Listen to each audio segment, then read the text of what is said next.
오늘의 사연 시작합니다. 안녕하세요. 저는 시어머니 때문에 결혼한 지 1년도 안 되어서 이혼을 하였습니다.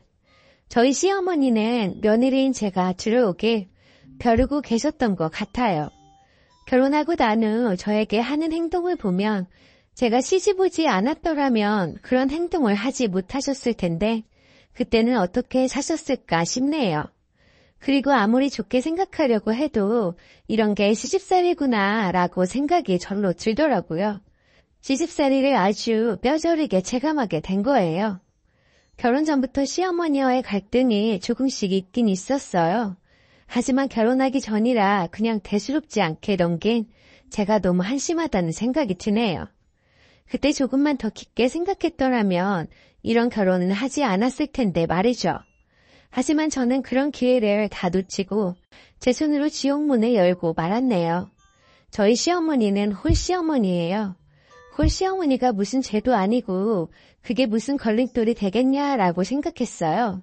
하지만 실상은 그렇지 않더군요. 그렇다고 세상의 모든 홀시어머니가 저희 시어머니처럼 그러시진 않겠지만요. 시어머니는 아들에 대한 기대치가 너무 컸던 것 같아요. 본인 아들은 정말 대단한 남자고 그런 사람하고 결혼한 저는 어떻게 한들 한없이 부족하다고만 생각했나 봐요.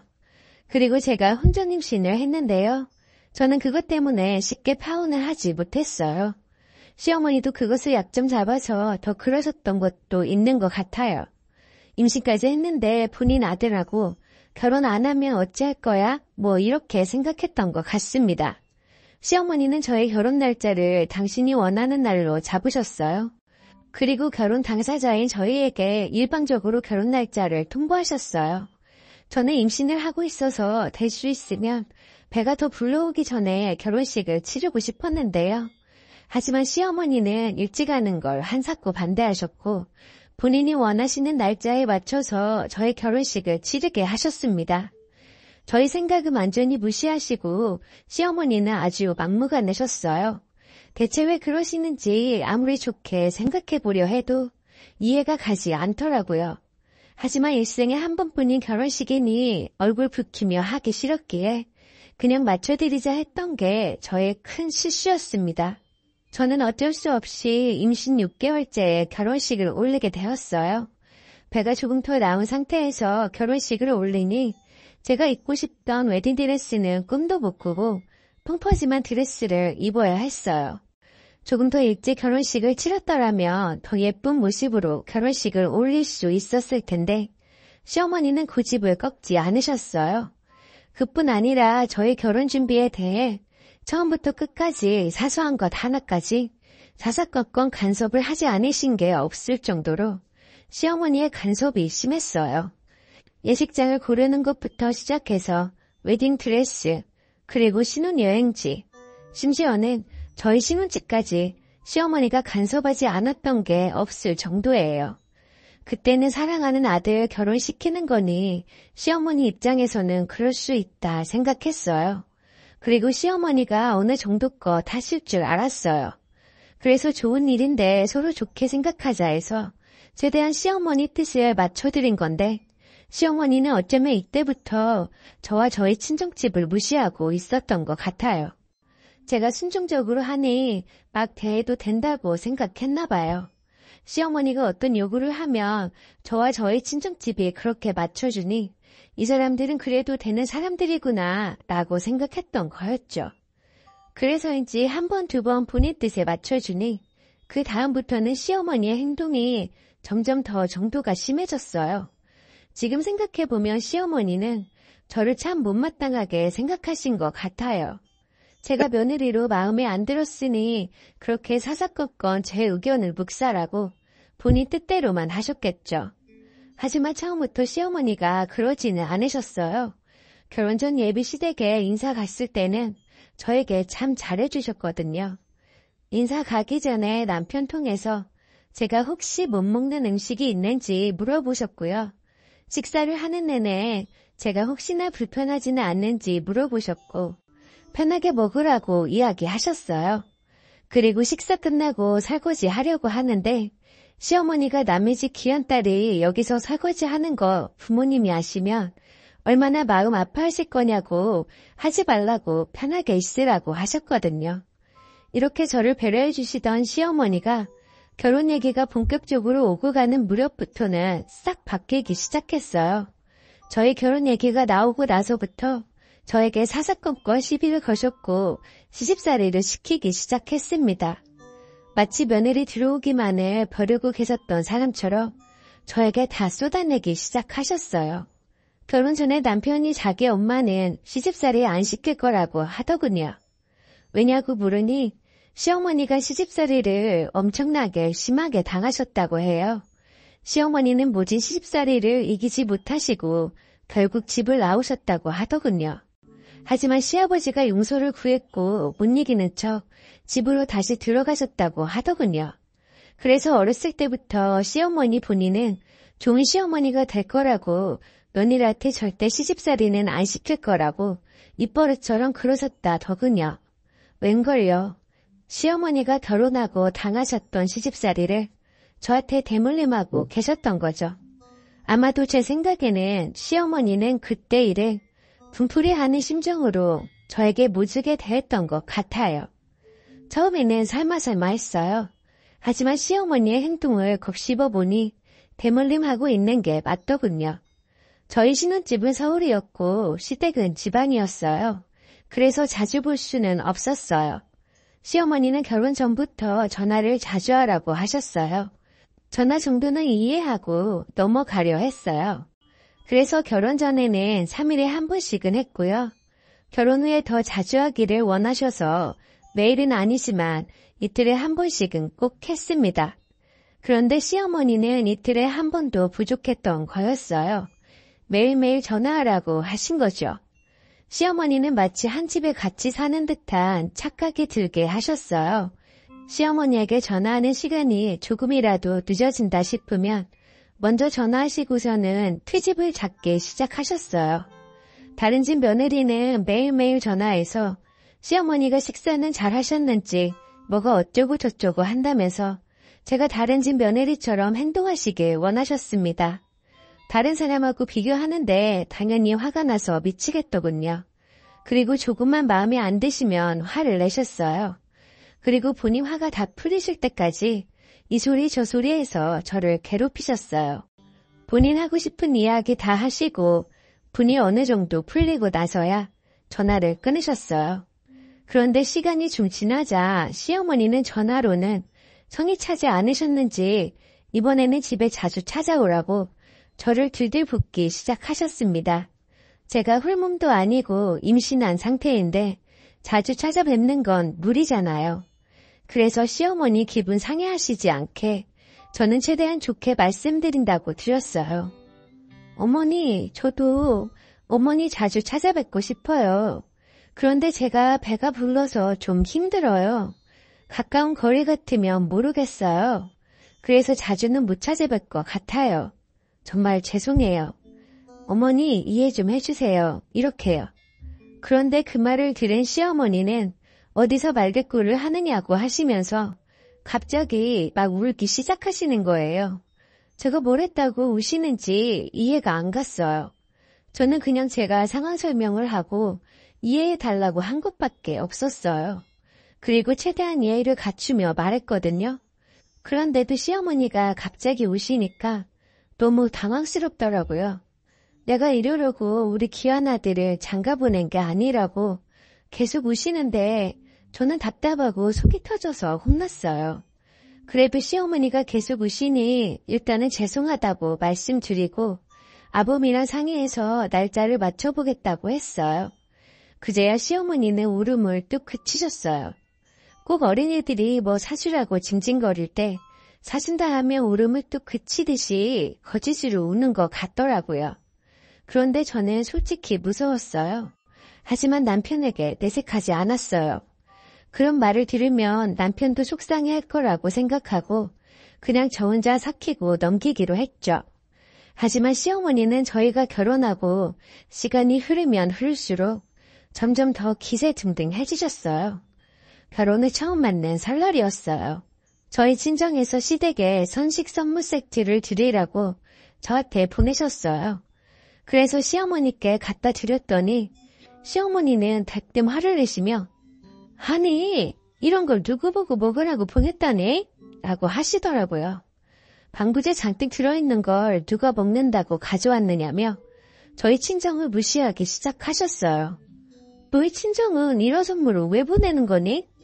우린 이런 거 안 먹으니 니들이나 갖다 먹어라 하며 시어머니는 저희 친정에서 보낸 선물을 내동댕이 치더라고요. 그걸 본 신랑이 보다 못해서 처가에서 생각고 보냈으니 그냥 드시라고 한마디 했더니 시어머니는 말대꾸했다고 화를 버럭 내셨어요. 그리고 당장 너희 집에 가라고 저희를 내쫓으셨죠. 시어머니의 그런 행동이 너무 어이없고 화나서 도저히 참을 수 없었어요. 그래서 집에 와서 신랑한테 다 쏟아냈어요. 저의 그런 행동에 신랑은 당황했는지 미안하더구만 할 뿐이었습니다. 그때는 화가 너무 많이 나서 다시는 시어머니를 보고 싶지 않았어요. 그래서 저 첫애 낳을 때까지 거의 3개월을 전화도 안 받고 연락 없이 지냈습니다. 그리고 시댁에서 저를 부르는 호칭은 항상 야, 너였습니다. 그런데 다른 사람들 앞에서는 애미야라고 부르더군요. 며느리를 그렇게 부르면 사람들이 무식하다고 욕하는 걸 알긴 아나 보더군요. 그런데 그동안 참고 참았던 이 모든 게 아기를 낳을 때 터지고 말았어요. 저는 아기를 제왕절개 수술을 해서 낳았어요. 12시간 진통하다 골반에 아기가 걸려서 수술해야 한다고 했습니다. 결국 오랜 진통으로 고생하다 수술을 했고 아기를 무사히 낳았습니다. 남편이 애 낳았다고 시어머니한테 전화를 했더군요. 그러니까 시어머니와는 설 이후로 3개월 만에 처음 얼굴을 본 거예요. 그런데 제가 수술했다는 말을 들으시더니 시어머니의 첫마디가 정말 기가 막히더군요. 어찌나 서러운지 눈물이 다 나더라고요. 시어머니는 제게 야, 넌 운동을 얼마나 안 했길래 발째고 애를 낳냐? 다른 사람들은 잘 만났던데 대체 너는 왜 그러니? 하시는데 너무 서럽고 제가 마치 죄인이 된 것 같더군요. 운동 많이 했는데 상황이 그랬다고 설명하고 있는 제가 너무 불쌍하다는 생각이 들더라고요.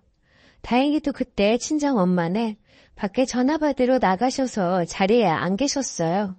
그런데 제가 그 말을 듣고 울자 시어머니는 별꼴이라고 하는 거예요.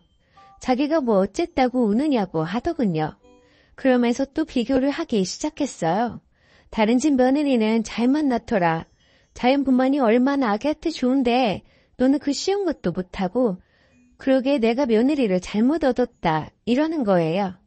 그러면서 남편한테 너는 어디서 만나도 저런 애를 만났냐? 이러는데 저는 도저히 참을 수가 없었어요.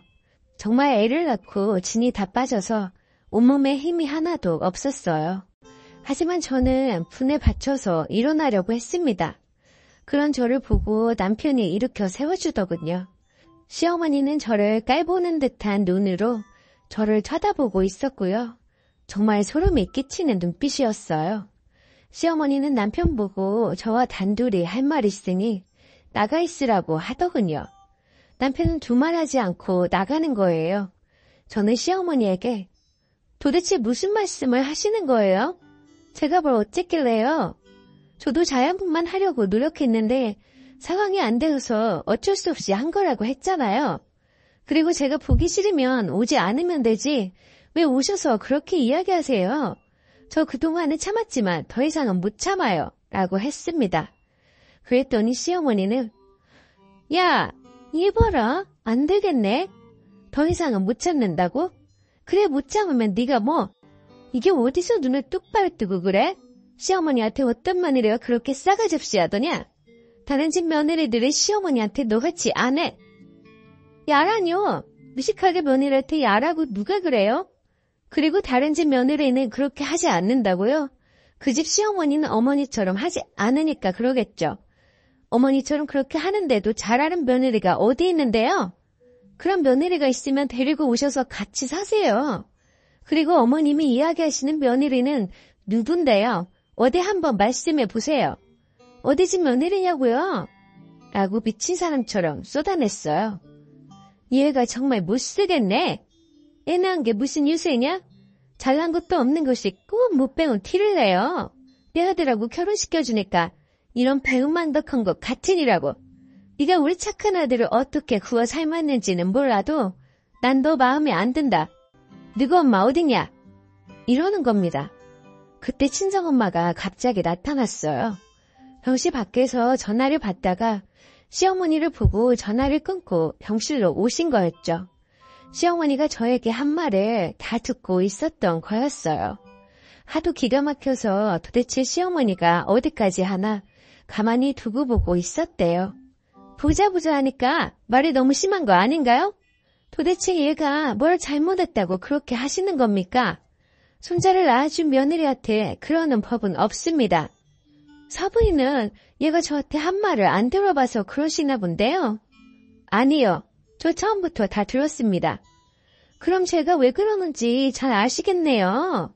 제가 보기에는 사부인이 먼저 말을 심하게 한 것 같은데요. 어머머 기가 막혀. 정말 그 엄마의 그 딸이네. 얘가 누구 닮아서 그러나 했더니 이제 알겠네요. 이러는데 제가 뭐라고 하려고 하자 엄마는 저에게 너는 가만히 있어라 하셨어요. 그럼 사부인은 누구 닮아서 그렇게 몰상식 하시나요? 라고 엄마는 시어머니한테 지지 않고 받아쳤어요. 그 말을 듣더니 시어머니는 열이 받았나 보더군요. 이게 좋게 하려고 했더니? 라고 하며 제 분을 못 이겨 저희 엄마한테 달려들었어요. 저희 엄마 체구는 작지만 힘이 엄청나게 세요. 돌아가신 외할아버지가 힘이 장사셨는데 엄마가 외할아버지를 닮은 거죠. 저희 엄마 겉모습만 보고 우습게 알고 덤빈 거였어요. 그러다 큰 코 다친 거죠. 엄마는 달려드는 시어머니를 살짝 피하고 머리채를 잡아버렸어요. 머리채를 잡힌 시어머니는 나달라고 아파 죽는다고 소리쳤어요. 시어머니의 비명소리를 들은 남편이 병실로 들어와서 말리기 전까지 엄마는 시어머니의 머리채를 놔주지 않았어요. 시어머니 비명소리가 어찌나 큰지 병원 간호사는 물론 병원에 있던 다른 사람들까지 모여들어 구경하고 난리가 아니었네요. 남편은 시어머니를 데리고 나갔어요. 시어머니가 저한테 하는 것을 처음부터 끝까지 낱낱이 보고 말았던 엄마는 저에게 당장 이혼하라고 하더군요. 그리고 저도 같은 생각이었고요. 그나마 다행인 것은 이혼 소송까지는 가지 않고 엄만하게 이혼했다는 거예요. 남편은 매달 아이 양육비를 주기로 했고 위자료와 재산 분할도 제가 원하는 대로 해주었어요. 모든 게 시어머니 때문에 일어난 일이니 남편이 미안하다고 하면서요. 이혼하는데 지저분하게 소송까지 갔으면 정말 힘들었을 거예요. 아마 제가 먼저 지쳐서 포기했을지도 모르겠네요. 그렇게 저는 시어머니의 대물림되는 시집살이에서 벗어날 수 있었습니다. 긴 이야기 들어주셔서 감사합니다.